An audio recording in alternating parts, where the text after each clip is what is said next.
Hi, this is Thea. Today what I have is a terrible lock, quite frankly. This is one that I just got at Walmart. It's a regular deadbolt lock. And it's definitely not one that I would recommend. And the reason being, it has absolutely no pick resistance. You can see the key does work. It functions like a lock until you start attacking it with a pick. And there we go. Got a click out of one, another one out of 2, 3, 4, 5, and we're in. I did not feel any security pins in there. I will disassemble it, but I felt absolutely none in there, and so I doubt there are any. So get that out of the way.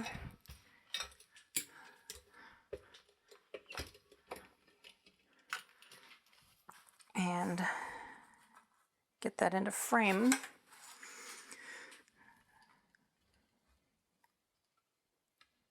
There we go. And so the way you take these apart is there's a pin on the back here. And that is what holds this part that screws onto it. So you push that pin in with a pick. Oops, keep it in frame. And then you just unscrew it.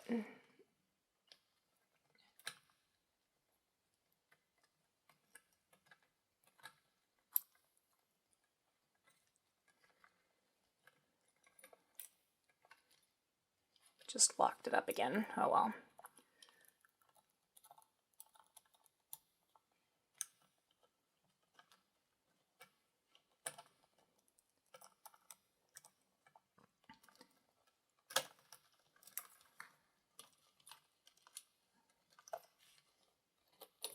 All right, and then once you have that off, you can access the core of the lock. And then there's the pin that holds it in place, and there's the spring.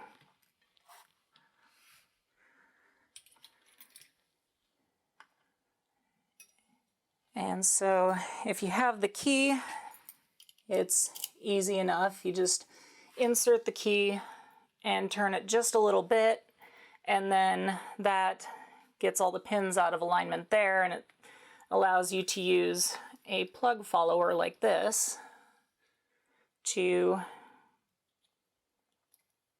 safely remove that without losing any of the pins. And then if we take a look at this, get the key pins first. There's standard on 1, standard on 2, standard on 3, standard on 4, and standard on 5. So no surprises there. And then inside here, I'll try to angle it so you can see. You'll have the pins. I like to turn it upside down so that gravity is working with me. There's the first driver pin, standard. And there's the spring. Trying to get that out. There we go. I would be very surprised if they had differing springs in there because I didn't feel any, but I'll keep them organized just in case.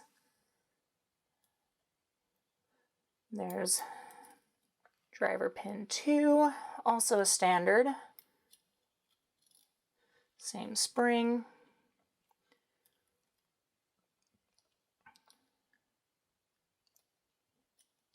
There is 3, also standard. Same spring again. There's 4, 4 and 5, also standard. And the same springs. If you really wanted to, you could improve that. I'll get you a close-up of the pins so you can see what's going on in there. So all of those are standard pins. They're completely smooth. They have absolutely no anti-pick features. So what you can do, if you really want to, is replace those with some security pins. And I've got a handful of spools here. I need 5 of them.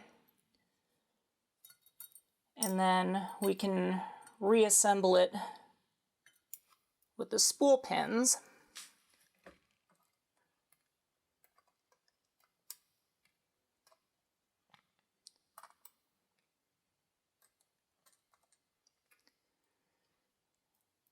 Which look like this.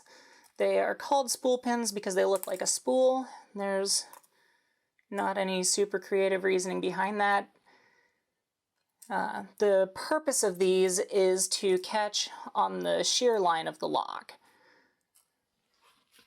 And I'll get you a close-up of that as well so you can see what those look like. So those are all spool pins that I've replaced the driver pins with. Alright, now that that is reassembled with the spool pins in, I'm going to show you the difference in the pick resistance just from adding those. So you'll notice there's a false set right away. That's because I used all spool pins, and that does make it a little bit more difficult to put the key in properly, just because it needs to be perfectly centered so that the spool pins don't jam up the key. However, it does help with the pick resistance quite a bit. So what we do with the false set is just test these and you get counter rotation on the one that wants to move. And there's 2. And see how it's moving the tensioner backward? That's how you deal with the spool pins. You allow it to move backward. The theory being that if the tolerances are tight enough, it will drop other pins.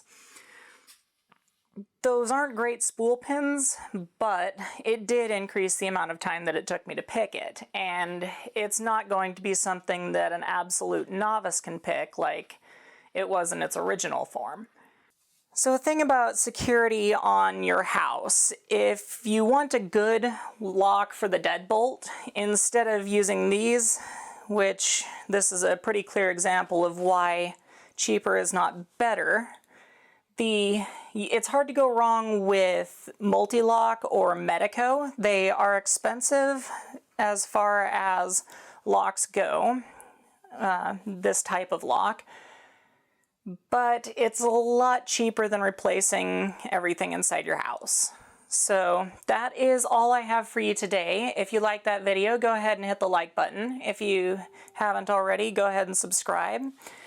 If you have any questions or comments, go ahead and leave them below, and I will be back next week.